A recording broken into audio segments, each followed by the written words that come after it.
Hello everyone, আসসালামু আলাইকুম। কেমন আছেন সবাই? আই হোপ অনেক অনেক ভালো আছেন। আজকে আমি আরেকটা ড্রয়িং নিয়ে চলে এসেছি। আমি আগে কিন্তু একটা রিলস আপলোড করে দিয়েছি, তো ভাবলাম পুরো ড্রয়িংটাই আপনাদের সাথে ডিটেলসে শেয়ার করি। প্রথমে আমি সাধারণত যেভাবে গাছ আঁকি সবসময় সেভাবে এঁকে নিয়েছি, ঘরও এঁকে নিয়েছি।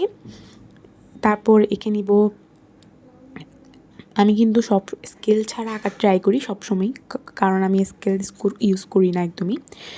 আমার ড্রয়িংগুলো যারা দেখেন তারা বুঝবেন যে আমি একদমই স্কেল ইউজ করি না কোনো কিছুতেই। তারপর একটা খড় এঁকে নিয়েছি, তারপর একটা বড় গাছ এঁকে দিয়েছি, তারপর একটা নৌকা এঁকেছি। এই ড্রয়িংটা আমি কিন্তু আমার লাইভেও আপনাদের সাথে শেয়ার করেছি একবার, তো ভাবলাম আপনাদের সাথে আবার ডিটেলসে সুন্দর করে শেয়ার করি, কারণ লাইভে অত সুন্দর করে দেখানো হয়নি। এবার করে নিয়েছি, এবার করব কালারের জন্য আমি কালার কম্বিনেশনটা কিন্তু সবসময়ই মানে সহজের মধ্যে করার ট্রাই করি, যেহেতু এটা ছোটো বাচ্চাদের জন্য কালারটাও সহজ করার ট্রাই করবো। এখানে আমি পেন্সিল রঙও ইউজ করেছি, আবার একটু একটু টিটিও ইউজ করেছি, কারণ পেন্সিল রঙটা অতটা গাঢ় হয় না, তার জন্য কালারটা অত উজ্জ্বল করে দেখানো যায় না। এবার আমি গাছটার মধ্যে প্রথমে গাঢ় করে সবুজ কালারটা দিয়ে দিয়েছি, এবার দিয়ে দেবো হালকা যে লাইট গ্রিন কালার ওইটা, এবার হালকা করে দিয়ে দিচ্ছি ইয়েলো কালার।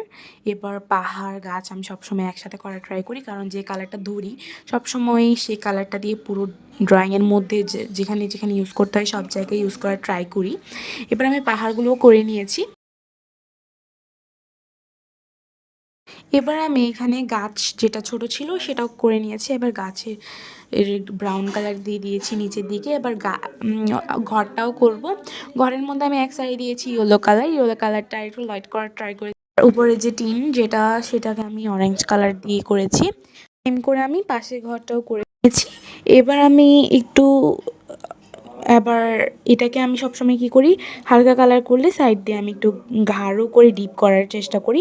এবার উপরের এটাও কিন্তু আমি অরেঞ্জ কালার করে দিয়েছি। এবার পাশে যে ছিল খড়ের যে থাকে সেটাও আমি করে নিয়েছি ব্রাউন কালারের, আর হালকা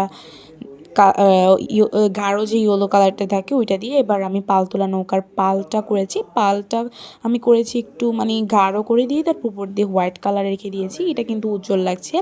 এবার আমি নৌকাটাও করে নিয়েছি। এবার করব আমি নদীটা আমি যেখানে যেখানে ছায়া পড়ে সেখানে সেখানে গাঢ় যে ব্লু কালারটা আছে ওইটা দিয়েছি। এবার হালকা গ্রিন স্কাই ব্লু যেটা আছে এটা দিব হচ্ছে আমি যেখানে ছায়া পড়ে না, আলো থাকে সেখানে। এবার দেওয়া হয়ে গেলে দিয়ে দিব, এবার আমি পাড়ের মধ্যে দিয়ে দিব গ্রিন মানে ব্ল্যাক কালার আর গাঢ় যে ব্রাউন কালারটা থাকে সেটা। এবার আমি পাশের যে পাল ছাড়া নৌকাটা আছে সিম্পলি সেটাও কালার করে দিচ্ছি। এটাও আমি সত্যিকারের যে নৌকা হয় সে কালার করেছি। এবার আমি মাঠটা করব, মাঠটা আমি গাঢ় গ্রিন কালার দিয়ে এবার লাইট যে গ্রিন কালারটা হয় সেটা দিয়ে দিচ্ছি, কারণ আমি সবসময় গাঢ় থেকে হালকা করে থাকি যাতে একটু রিয়েলিস্টিক ভাইবটা আসে।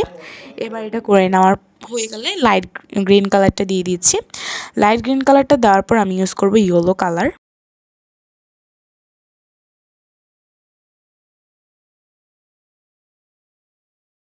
এবার আমি দরজা জানালাগুলো ব্ল্যাক কালার করে দিয়েছি, যেহেতু আমি এখানে ব্রাউন কালারটা ইউজ করেছি তার জন্য আমি একটু লাইট করার চেষ্টা করেছি এই কালারটা। এবার দরজা জানালা করা হয়ে গেলে আমার ফুল কিন্তু ড্রয়িং করা শেষ। কেমন হয়েছে আজকের ভিডিওটা অবশ্যই কমেন্টে জানাবেন। আমার পেজে যদি নিউ হয়ে থাকেন অবশ্যই ফলো করে দিয়ে যাবেন, আর যাতে আমার নতুন নতুন ভিডিও আপনার কাছে চলে যায়। And tata.